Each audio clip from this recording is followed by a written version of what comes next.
அன்னை ஸ்ரீ அரவிந்தருக்கு வணக்கம். அனைவருக்கும் வணக்கம். இந்த 2026ஆம் ஆண்டு ஏப்ரல் மாதம் 6ஆம் தேதி திங்கட்கிழமை காலை அன்னை அருள்வாக்கு வழியாக பிரெஞ்சு பயிலும் முறையை நாம் தொடங்குகிறோம். இப்போ இந்த பிரெஞ்சுல பார்ப்போம். Le silence est l'état de l'être lorsqu'il écoute le divin. The silence is the state. எத்தாங்கிறது ஸ்டேட்டோட எஸ் இல்லாம வந்து அது எத்தான ETAT. Le silence, the silence, AEST is லெத்தானா the state of the being. லாத்னா being. லாஸ்ட் ஸ்கில்னா இங்கிலீஷ்னு அர்த்தம்.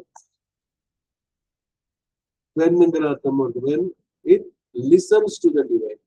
லாஸ்ட் ஸ்கில் when itனா அந்த நிலை வந்து இறைவனை நமக்கு கேட்க முடியும். அதனால அடிக்கடி சொல்லுவாங்க, கூச்சலும் எண்ணங்கள் கூச்சல் அதிகமா இருக்கும்போது இறைவன் சொல்வதை நம்மால உணர முடியாது. அந்த கூச்சல் அடங்கணும், அந்த ஓசை அடங்கினாதான் இறைவன் என்ன சொல்றான்னு நமக்கு கேட்கணும். சைக்கிக் பீயிங் அப்படிதான் சொல்லுவாங்க. மகன் சைக்கிக் பீயிங் வந்து இறைவனுக்கு ஒரு பகுதி தான், வளரக்கூடிய பகுதி, பரிணமிக்கக்கூடிய வழி சொல்லுவாங்க. அது வந்து மென்மையா சொல்லணும், இது செய்யாத செய் அப்படின்னு சொல்லுவோம். ஆனா நம்மளுடைய thought, mind process, vital process, physical எல்லாம் சேர்ந்து அதை அடைச்சு அது சொல்றதே நம்ம காது வரும். அதனால அமைதியாக மௌனமாக இருந்தால்தான் அந்நேரத்துல இறைவன் சொல்வதை நம்மால் கேட்க முடியும். Le silence est l'état de l'être lorsqu'il écoute le divin.